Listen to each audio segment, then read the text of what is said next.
അതൊക്കെ നമ്മൾ അതിനെ പറ്റി ഡയലോഗ് ചെയ്യേണ്ട, നിങ്ങളും ഞാനും പറയേണ്ട, വിഷയം തീരുമാനമല്ലോ, വെറുതെ നമ്മൾ നുണ പറയേണ്ടതില്ല. ആയിക്കോട്ടെ, എന്തായാലും മുജാഹിദ് പ്രവർത്തനാന്ന് അയാൾ പറഞ്ഞിട്ടില്ലല്ലോ, അൽഹംദുലില്ലാ. പ്രവർത്തകരാന്ന് പറഞ്ഞില്ല, നിങ്ങളെ കേസിൽ നിങ്ങളെ യോഗത്തിൽ പങ്കെടുത്താളെന്ന് പറഞ്ഞു. നമ്മൾ നിങ്ങൾ ഈ പറയുന്ന സുന്നികളെല്ലാ ആളുകളോടും കാസറ്റ് കൊടുക്കലും തവത്തടത്തലും തന്നെയാണ് ഞങ്ങൾ പണി. യോഗത്തിൽ പങ്കെടുക്കാൻ നിങ്ങളെ ആളുകളെ ഉള്ളൂ, ഞങ്ങളെ ആളുകൾ പങ്കെടുക്കില്ല. SSFകാര് മുജാഹിദിന്റെ യോഗത്തിൽ പങ്കെടുക്കാറില്ല. അത് പച്ചക്കളവാണ്, സത്യമാണ്, പച്ച സത്യമാണ്. നേരത്തെ പറഞ്ഞ ചോദ്യത്തിൽ ഞാൻ എന്റെ ഭാഗം പറയാണ്. ഓക്കെ, അത് പറഞ്ഞോളി. വലു സമീവും മസ്തജാബൂലക്കും എന്നുള്ള സൂറത്ത് ഫാത്തിർ 14-ാമത്തെ ആയത്താണ് നേരത്തെ ഇവിടെ ചർച്ച ചെയ്തത്. അതിന് നിങ്ങളുടെ ഭാഗം പറഞ്ഞാൽ പോരാ എന്ന് ഈ മൗലവിയോട് ചോദിച്ചപ്പോ അയാൾ പറഞ്ഞില്ല. ഞാൻ മനസ്സിലാക്കിയത് ഇൻ തദൂഹും നിങ്ങൾ അവരെ വിളിച്ച് പ്രാർത്ഥിച്ചാൽ എന്ന് പറയുമ്പോ ഈ ഹൂം എന്ന് പറഞ്ഞാല് അവിടെ നിങ്ങൾ പറയുന്നത് അത് ബിംബങ്ങളെ സംബന്ധിച്ചല്ല, ജീവനുള്ളതോ ഇല്ലാത്തതോ ആയ ദൈവങ്ങളെ കുറിച്ച് ഞാൻ പറഞ്ഞത്. നിങ്ങൾ ശരിക്കും ശ്രദ്ധിക്കണം, കേസറ്റ് റെക്കോർഡ് ചെയ്തിട്ടുണ്ട്. അതെ, അവിടെ പറയുന്നുണ്ടല്ലോ വയജൂസു അൻ യുരീദ കുല്ല മഅബൂദിൻ മിൻ ദൂനില്ലാഹി മിനൽ ജിന്നി വൽ ഇൻസി വൽ അസ്നാം. അസ്നാമും ജിന്നും മിൻസും പെടും എന്ന് പറഞ്ഞാൽ മഹാന്മാരും അമ്പിയാക്കളും മിൻസും പെടൂലേ? അപ്പൊ അവരെ വിളിച്ച് പ്രാർത്ഥിച്ചാലും അവർ കേൾക്കൂല എന്ന് പറഞ്ഞു കഴിഞ്ഞാൽ അവർ ആരാധിച്ചാൽ മാത്രമേ കേൾക്കൂ, അല്ലാത്തവർക്ക് കേൾക്കൂല എന്ന് പറഞ്ഞാൽ എന്താ? ഞാനും തന്നെ ആ ചോദ്യം വരട്ടെ. കുർത്തുബിയിലാണ് ഞാൻ കൊടുത്തിരുന്ന കിതാബ്, ഞാൻ അത് വായിച്ചിട്ടില്ല ഇതുവരെയും. ഈ ജാതി അബദ്ധം മുജാഹിദ് പറയുന്ന എനിക്കറിയാം, അതുകൊണ്ട് കൊടുത്താൽ ഞാനിത് ഞാൻ വായിക്കാം. അത് മുന്നിൽ കണ്ടുകൊണ്ടാ ഞാൻ പറഞ്ഞത്. എന്ത് ജീവനുള്ളതോ ഇല്ലാത്തതോ ആയ ദൈവങ്ങൾ എന്ന് ഞാൻ പറഞ്ഞിരുന്നു. ആവർത്തിച്ച് ഞാൻ പറഞ്ഞത് കുർത്തുബി കണ്ടിട്ടാണ്, മുജാഹിദ് കണ്ടിട്ടില്ല. എനിക്കറിയാം ഓല അവിടെ എന്തോ പറഞ്ഞിട്ടുണ്ടെന്ന് അറിയുള്ളൂ. ഞാൻ വായിക്കാം. നിങ്ങൾക്ക് ഞാൻ ശരിക്കും പഠിപ്പിച്ചിട്ടേക്കാളെ കൂടിയുള്ളൂ. അപ്പോൾ നിങ്ങൾ ചോദിക്കുന്നത് എന്തെന്നെയാണ്? അള്ളാഹു അല്ലാത്തവരെ വിളിച്ച് പ്രാർത്ഥനയെ കുറിച്ച് തന്നെയാണ്, മറക്കണ്ട. ഏതോ ആവട്ടെ, ഞാൻ പറയാം. ഇതിന്റെ 14-ാമത്തെ വാല്യം 215-ാമത്തെ പേജ്. അതല്ലേ, അതൊക്കെ നമ്മൾ പഠിച്ചിട്ടുള്ളത്. നിൽക്കുന്നത് ഞാനിത് കൊണ്ടു നടക്കുന്നുണ്ട്, എല്ലായിടത്തും കൊണ്ടു നടക്കും. കാരണം മുജാഹിദുകൾക്ക് ആകെയുള്ളൊരു തുരുപ്പ് ഷീറ്റാണ്. ഇത് വലിയ കാര്യമെന്ന സാധുക്കൾ കരുതി ഇവിടെ എന്താ പറഞ്ഞിട്ടുള്ളത് ഇത് ആ സാധുക്കൾ ചിന്തിക്കാറില്ല. ഞാൻ വായിക്കാം. ഇതാ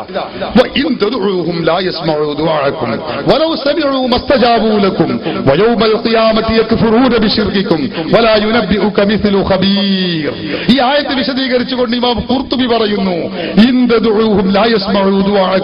എന്നിങ്ങനെ പറഞ്ഞു.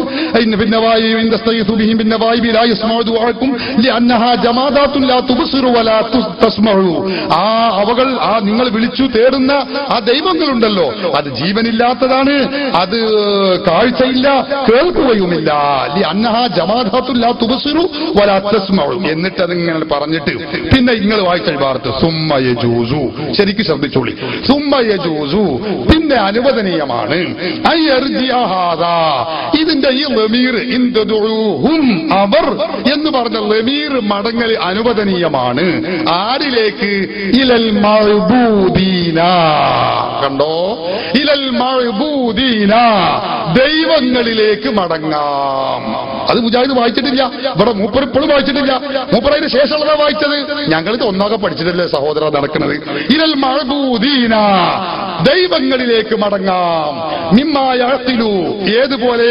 കൽ മലായികതി വൽ ജിന്നി വൽ അംബിയായി വശയാത്തീനി. അപ്പൊ ദൈവങ്ങളായ മലക്കുകൾ എന്ന് പറഞ്ഞാൽ മലക്കുകളെ കുറിച്ച് ദൈവമാണ് എന്ന് വിശ്വസിക്കുന്ന ആളുകളുണ്ട്. അൽ മലായികത്തു ബനാത്തുല്ലാഹ്, മലക്കുകൾ അള്ളാഹുവിന്റെ പുത്രിമാരാകുന്നു, പെൺകുട്ടികളാകുന്നു എന്ന് വിശ്വസിക്കുന്ന മുശ്രിക്കുകൾ ഉണ്ടായിരുന്നു. അവരെ കുറിച്ചാണ് ഇത് പറയുന്നത്. പിന്നെയോ വൽ ജിന്നി, അത് മുജാഹിദിനെ കുറിച്ച് തന്നെയാണോ എന്ന് ഞാൻ സംശയിക്കുകയാണ്.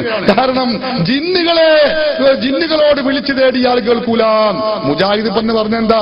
നമുക്ക് ഓരോ വിഭാഗത്തിലും ഒരു ജിന്നു വേണം. എന്റെ കയ്യിലുണ്ട്, അതിന്റെ വണ്ടിയിലുണ്ട്, അതിന്റെ CD ക്ലിപ്പിംഗ് എന്റെ കയ്യിലുണ്ട്, CD മൗലവിമാരുടെ പ്രസംഗം എന്റെ കയ്യിലുണ്ട്. എന്താ പറയുന്നത് അറിയോ? നമുക്ക് അദൃശ്യ മേഖലയിൽ പഴയ കാലത്ത് മുജാഹിദ് പഠിപ്പിച്ചിരുന്നത് അഭൗതിക മേഖലയിൽ അസാധാരണ മറഞ്ഞ വഴി, അതുപോലെ കാര്യകാരണ ബന്ധങ്ങൾക്ക് അതീതമായി അത് മറഞ്ഞൊരു ശക്തിയുണ്ട്, നമ്മളെ സഹായിക്കുന്നു വിശ്വസിച്ചാൽ മുശ്രിക്കാണ്, കാഫിറാന്ന മുജാഹിദ് പഴയ കാലത്ത് പഠിപ്പിച്ചത് അല്ലേ? എന്നിട്ട് മുജാഹിദ് തഫ്സീറുൽ ഖുർത്തുബി വായിക്കും. എന്തൊക്കെ? അൽ മലായികത്തി വൽ ജിന്നി വൽ അംബിയായി വശയാത്തീൻ എന്ന് പറഞ്ഞിട്ട് പറയും. അംബിയാക്കളെ സഹായിക്കുന്നു വെച്ചാൽ മുശ്രിക്ക്, ജിന്ന് സഹായിക്കുന്നു വെച്ചാൽ മുശ്രിക്ക്, അതുപോലെ മലക്കുകൾ സഹായിക്കുന്നു വെച്ചാൽ മുശ്രിക്ക്, ശൈത്താന്മാരെ സഹായിക്കുന്നു വെച്ചാൽ മുശ്രിക്ക്. മുശ്രിക്കീനെ പഴയ കാലത്ത് മുജാഹിദ് പറഞ്ഞിരുന്നത്. ഇപ്പൊ മുജാഹിദ് എവിടെ എത്തി? നമ്മളെ കൂടെ ഓരോ ജിന്നുകൾ നമ്മളെ സഹായിക്കാറുണ്ട്. ജിന്നുകൾ മറഞ്ഞ വഴിയോ തെളിഞ്ഞ വഴിയോ, ജിന്നുകൾ അഭൗതികമോ ഭൗതികമോ, ജിന്നുകൾ കാര്യകാരണബന്ധങ്ങൾക്ക് അതീതമോ അധീതമോ ഇരിക്കട്ടെ. ആ ചോദ്യത്തിലേക്ക് ഇപ്പൊ ഞാൻ കടക്കുന്നില്ല. അതിന് മറുപടി പറയാൻ ഞാൻ മടവൂർ ഗ്രൂപ്പിൽ ഏൽപ്പിക്കുകയാണ്. ഏതോ ആവട്ടെ സഹോദരന്മാരെ, ജിന്നെന്ന് പറയുന്ന മറഞ്ഞ വഴിയിലുള്ള അഭൗതിക വഴിയിലുള്ള ഒരു ശക്തിയെ വിളിച്ച് സഹായിക്കാൻ കഴിയുമെന്ന് വിശ്വസിച്ചാൽ ശിർക്കാണ് നാ മുജാഹിദ് പറഞ്ഞിരുന്നത്. അതിനാ മുജാഹിദ് തെളിവ് ഉദ്ധരിച്ചിരുന്നത്. ഏതോ ആവട്ടെ, ഇങ്ങനെ ദൈവമാണെന്ന് വിശ്വസിക്കപ്പെടുന്ന മലക്കുകൾ, ദൈവമാണെന്ന് വിശ്വസിക്കപ്പെടുന്ന ജിന്നുകൾ, ദൈവമാണെന്ന് വിശ്വസിക്കപ്പെടുന്ന അമ്പിയാക്കൾ, ദൈവമാണെന്ന് വിശ്വസിക്കപ്പെടുന്ന പിശാചുക്കൾ ഇവരൊന്നും വിളിച്ചാൽ കേൾക്കൂല. നോക്കൂ നിങ്ങൾ. അപ്പൊ ജീവനുള്ളതും ജീവനില്ലാത്തതുമായ ദൈവങ്ങളെ കുറിച്ചാണ് പറഞ്ഞത്. അപ്പൊ അല്ലാഹു അല്ലാത്ത ദൈവങ്ങൾക്ക് ആരാധിക്കുന്നവരുണ്ടോ? ജീവനുള്ളതും പെട്ടു, ഇല്ലാത്തതും പെട്ടു. അവരെ വിളിച്ചാൽ കേൾക്കൂല. ഇതാ ഖുർആൻ പറഞ്ഞത്. അതല്ലാതെ മഹാത്മാക്കളായ മുഹയ്യിദ്ദീൻ ശൈഖ് ദൈവമാണെന്നോ, ദൈവാവതാരമാണെന്നോ, ദൈവത്തിന്റെ പുത്രനാണെന്നോ, ദിവ്യത്വമുണ്ടെന്നോ വിശ്വസിക്കാതെ അല്ലാഹുവിന്റെ അടിമയാണ്, നബിയാണ്, റസൂലാണ്, വലിയാണ് എന്ന് വിശ്വസിച്ചുകൊണ്ട് സഹായം ചോദിച്ചാൽ അത് ഈ ആയത്തിന്റെ പരിധിയിൽ പെടുമെന്ന് ഒരൊറ്റ മുഫസ്സിറും പറഞ്ഞിട്ടില്ല. ലോകത്തൊരൊറ്റ മുജാഹിദിനും തെളിയിക്കാൻ കഴിഞ്ഞില്ല. നേരത്തെ തെളിയിക്കാൻ കഴിയാത്ത മൗലവിക്ക് കഴിയാത്തതുപോലെ നിങ്ങൾക്കും കഴിഞ്ഞിട്ടില്ല. ഉണ്ടെങ്കിൽ നിങ്ങൾക്ക് ഇനിയും പറയാം. സംബന്ധമായിട്ട് നിങ്ങളെ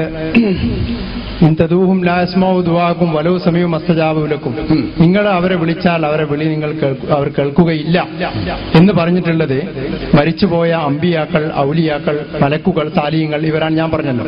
ആ പുസ്തകം പറഞ്ഞാൽ ദൈവങ്ങളെ സംബന്ധിച്ചാണ്. തീർച്ചയായും ആരാണ് ദൈവം തന്നെ? നമ്മളെ ആർക്ക് ആരാധന അർപ്പിക്കുന്നോ അതാണ് നമുക്ക് ഇലാഹ്. ഞാൻ മുഹയ്യിദ്ദീൻ ശൈഖിന് ആരാധന അർപ്പിച്ചാൽ എനിക്കത് ഇലാഹാണ്. അപ്പൊ ആ മുഹയ്യിദ്ദീൻ ശൈഖിനെ ഞാൻ ആരാധിച്ചുകൊണ്ട് ചെയ്താൽ അത് ഉറപ്പാണല്ലോ. ഞാൻ ചോദിക്കട്ടെ, മുഹയ്യിദ്ദീൻ ശൈഖിന് ആരാധന നിർവഹിക്കുന്ന ഏത് സുന്നിയാണ് ഈ സദസ്സിലുള്ളത്? നിങ്ങൾ ആരെങ്കിലും മുഹയ്യിദ്ദീൻ ശൈഖിനെ ആരാധിക്കുന്നുണ്ടോ? ഉണ്ടോ?